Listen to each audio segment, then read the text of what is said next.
Hello and very good evening to all of you students. So today we are going to learn about living world and classification of microbes of standard 8. तो ये जो lessons है 8 standard, what do you mean living world? It means those who are having life, and after that we have to classify.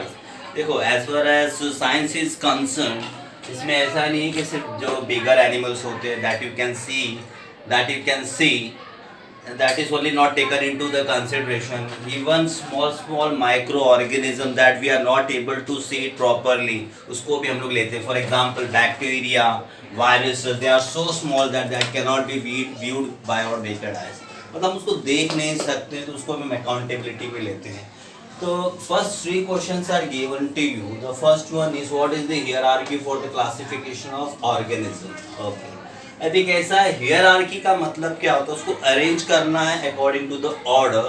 So answer for that is the taxa और taxonomy. अच्छा, taxonomy means there are different name has to be given for classification. वो classify कैसे किए, like kingdom, कौन से kingdom को belong करता है, व्हाट इज द फाइलम. इसके बारे में मैं एक ब्रीफ लेक्चर दूंगा, क्योंकि अभी मैं समझाने जाऊंगा तो मेरे ख्याल से टॉपिक कवर नहीं हो पाएगी. तो the second is phylum, third is class order, third is genus, and fourth is species. So coming again, I just missed out something. So it first one is kingdom, second one is phylum, third is class order, fourth is genus, and fifth is species. According to that, for example, अगर मैं cat family को बोलूँ तो cat family में lion भी आते हैं, tiger भी आते हैं, और लेपर्ड्स, कैट्स. तो वहाँ तक तो कैट फैमिली होता है, लेकिन उसके बाद में तो कुछ उसका फर्दर डिवीजन होता है, that we will study later on this chapter. Okay. Second question, who invented binomial system of nomenclature? Carl Linnaeus. इसको प्रोनाउंस करना सीखो, क्योंकि आपको डिफिकल्टी आ सकती है. आई नो कि आपके लिए कुछ नया चीज़ है, लेकिन यू हैव टू लर्न. देखो, ऐसा बहुत सा नाम आने वाला है जो आपको थोड़ा डिफिकल्ट होने वाला है, लेकिन आप ट्राई करोगे तो हो जाएगा. So second answer is Carl Linnaeus. Third is, which level of hierarchy are considered while writing the names in binomial nomenclature? देखो वहाँ पे टू नेम्स होता है. फॉर एग्जाम्पल, हमको अगर साइंटिफिकली हमको नाम देना होता है तो we have been called as an homo sapiens. तो homo is the name of genus and sapien is the name of this species. तो इसी तरह से बाकी जितने भी एनिमल्स उसको क्लासीफाई किया गया. So there were so many of them scientists. They started classifying the things. So according to the 2011 census, अभी 2020 चल रहा है, तो it may be greater, it may be lesser also. But at that time, when the scientists were doing the research on the living organism, तो उन्होंने क्या पाया? At that time, 87 million. देखो, ऐसे Indians we know about lakhs and crores. But out of our country, there are so many countries, European countries, they use the words million, billions, trillions. अगर आपको millions नहीं मालूम तो मैं आपको उसको convert कर देता हूँ. That is 8 crores 7 lakhs. Okay, 87 millions का मतलब होता है 8 crores and 7 lakhs. Million species of living organism are found on the earth, including land and the sea. तो इतने animals तरह तरह के थे, तो it is not possible for us to remind all that thing. So उन्होंने क्या है कि उनको क्लासिफिकेशन करना शुरू किया. अब सिंपल सी बात बताता हूँ, किचन में बहुत सारे सामान होते हैं, अगर हम उसको क्लासीफाई करके ना रखें तो मेरे ख्याल से खाना बनाने को मम्मी को उसको बहुत तकलीफ होगी सामान ढूंढने के लिए. तो मम्मी क्या करेगी, टोप को अलग रखेगी, चमचे को अलग रखेगी. तो जैसे उनको जैसे खाने बनाने में यूज़ होता है कि वो अलग अलग करके रखती हैं, तो आसानी होता है. In the same way scientist also classified all the living organism. तो उन्होंने ग्रुप और सब ग्रुप में डिवाइड किया है. तो first scientist who was the first to divide the living organism was Carl Linnaeus. उनका जन्म 1735. That means more than 250 years. Okay, 250 और 350 ईयर्स. तो उन्होंने 2 ग्रुप्स में डिवाइड किया. एक था vegetaria and second was animalia. Okay, that was the things which was use to classify animals. Second came Haeckel. देखो नाम देखो कैसा और हैकल. हैकल में ई और सी साइलेंट है, तो we will pronounce it as Haeckel, not Haikal. तो उन्होंने 3 चीज़ में क्लासीफाई किया, protista, plants and animals. Then उन्होंने कब किया, 1866. That means around more than 120 years later. Third जो आए थे उनका नाम था चैटन.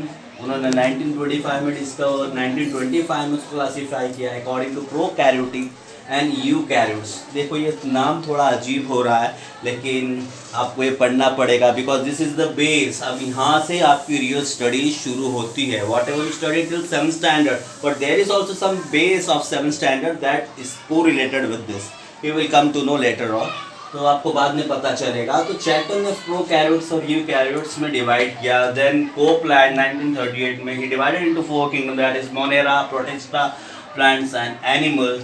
आफ्टर दैट 5th जिन्होंने बहुत अच्छे से क्लासीफाई किया था उनका नाम था Robert Harding Whittaker.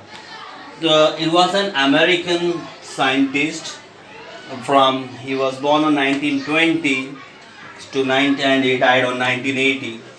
What the things he has taken into the consideration, इसको बड़े ध्यान से देखना, क्योंकि related to this some question is asked to you और आप बोलते हो यार सर ये तो बहुत बाहर से आएगा। कोई देखो कोई बाहर से नहीं आता है, आता आपके टेक्स्ट बुक में से, लेकिन आप लोगों को नाम याद नहीं कर पाते इसलिए मिस आउट कर जाते हो। लेकिन related to this there are many times and question has been asked to you, ठीक है। तो इसके 5 जो कॉम्प्लेक्सिटी है उसके बारे में उन्होंने पढ़ा, उसके बाद में उन्होंने उसको फर्दर डिवाइड किया। तो 5 thing what you have taken into consideration में 5 चीज उन्होंने जो लिया उसके बारे में बता रहा हूँ मैं, किंगडम के बारे में अभी नहीं बता रहा हूँ। तो पहला था कॉम्प्लेक्सिटी ऑफ सेल स्ट्रक्चर। अगर आपको याद हो 7th स्टैंडर्ड में आपको एक लेसन्स था, I have written here cell structure and micro organism. अगर आपको याद आ रहा है तो देखो उसमें बहुत अलग अलग टाइप के सेल स्ट्रक्चर थे। यू कैन सी दिस, ये स्ट्रक्चर थे एमीबिया का, RBC, surface cell, muscle cell. That is page number 73, आप उसको एक बार देख सकते हो, ठीक है। तो जिसमें सेल साइज दिया गया है, तो that is complexity of cell structure कैसा है, प्रोकैरियोटिक है कि यूकैरियोटिक है। सेकेंड चीज कॉम्प्लेक्सिटी ऑफ ऑर्गेनिज्म, यूनिसेलुलर और multicellular. Unicellular the animal that is made of one cell are called unicellular. For example amoeba, ये सब जो एक सेल से बने होते हैं they can function properly. Multicellular that means they have many cells, जैसे हमारा जो बॉडी है मल्टीसेलुलर है, ठीक है। Third is mode of nutrition, वो खाते क्या है।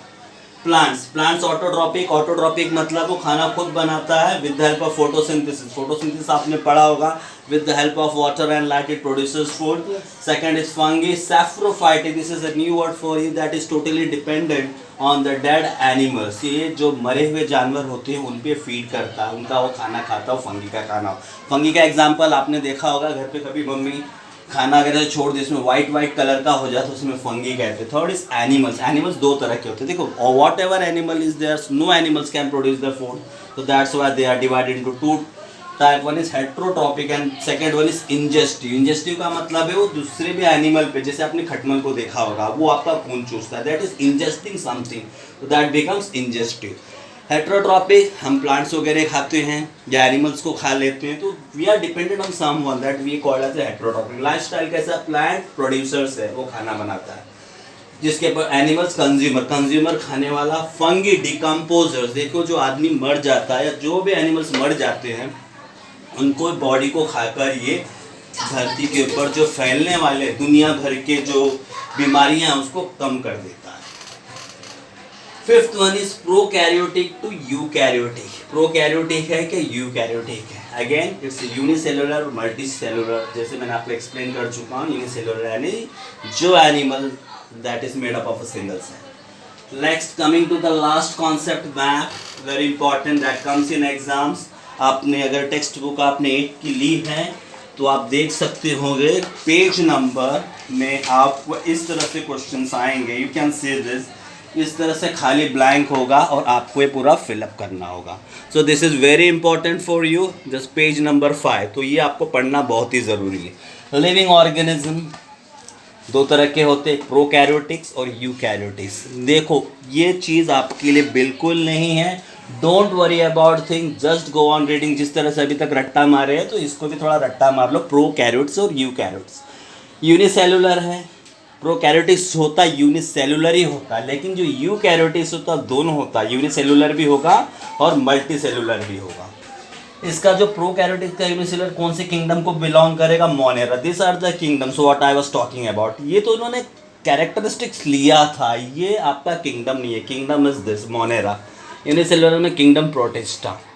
ओके, अगर मैं बात करूँ मोनेरा का तो आप प्रोकैरियोटिक्स आपको याद आना चाहिए, अगर मैं बात करूँ प्रोटिस्टा का तो आपको यूकैरियोटिक्स याद आना चाहिए। Third one is fungi.